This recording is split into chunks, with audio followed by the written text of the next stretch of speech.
لو نفسك في طاجن لحمة طري وبيدوب في البق وطعمه خطير وتتبيلة رهيبة أحلى من المطاعم، يبقى الفيديو ده ليكي.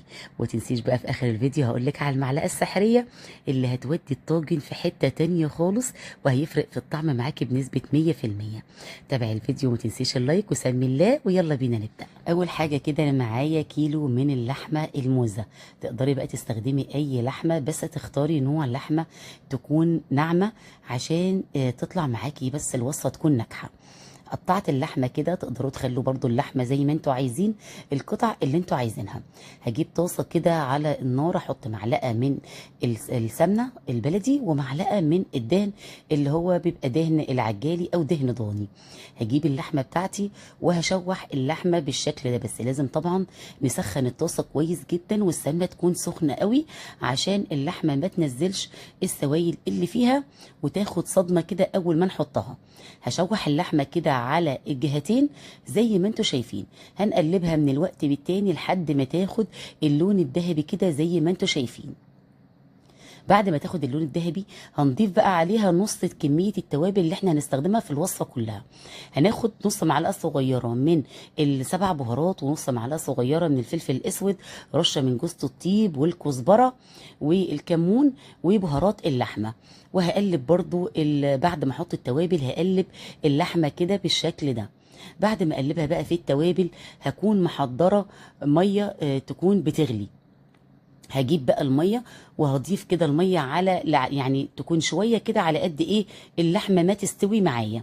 هسيب اللحمه تستوي بقى معايا 3/4 سوا. وهجيب معايا هنا كام بصل، يعني حوالي نص كيلو من البصل. تقدروا تستخدموا بصل اكتر، بس انا استخدمت نص كيلو من البصل البلدي اللي هو لونه ذهبي ده. هقطع البصل جوليان بالشكل اللي انتوا شايفينه ده كده لحد ما اخلص الكميه كلها. بعد كده بقى هاخد البصل وهشوف اللحمة بتاعتي، لو لقيتها طبعا استوت بنسبة 70% يبقى انا كده ايه هضيف البصل عليها. طبعا الطاسة هنا كانت صغيرة لان انا ما خدتش راحتي وانا بقلب البصل مع اللحمة. بعد ما اضيف بقى البصل كده هنقل طبعا بقى، لان طبعا الطاسه قلنا صغيره، هننقلها في حله تكون كبيره.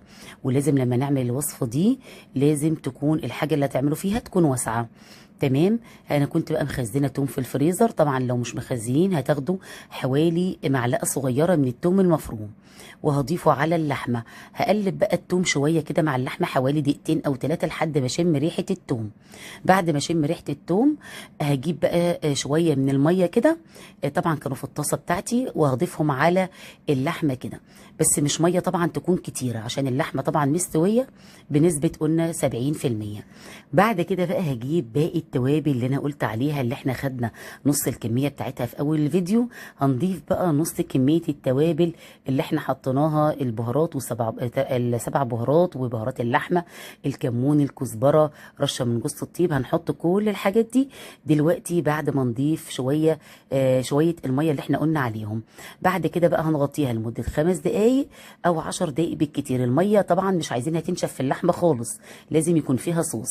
المعلقه السحريه بقى اللي هتاخد معاكي اللحمه في حته تانية خالص، معلقه من العسل الاسود هنضيفها في الاخر كده. وبعد كده هنضيف شويه من الملح صغيرين. طبعا احنا هنظبط بقى الملح بتاعنا زي ما احنا بنحب، طبعا بيبقى على حسب الرغبه. هجيب بقى طاجن كده وهضيف اللحمه. شايفين بقى اللحمه الصوص بتاعها طبعا ظاهر فيها، عشان ده برضو اساسي في الوصفه بتاعتنا ان لازم يكون فيها صوص. هغطيها كده بورق الالومنيوم كويس جدا، وهدخلها الفرن على درجة حرارة 200 لحد ما تلاقي اللحمة طبعا هنسوي بقى طبعا هي مش مستوية بنسبة 100%. هنكمل بقى سواها في الفرن، وبعد كده نفتح بقى عليها نفتح ورق الألمونيوم وهنخرجها من الفرن. هتبقى بالشكل اللي انتوا شايفينه ده. وعايزة اقول لكم الريحة بقى تجنن، والصوص بجد طعمه خطير. طبعا انا عملت جنبيها رز ابيض، او ممكن تعملي رز بشعرية، وطعمها تحفة ودايبة دوابان واحلى من المطاعم. جربوها تعجبكم جدا جدا، ولو جربتوها اكتبوا رايكم في الكومنتات.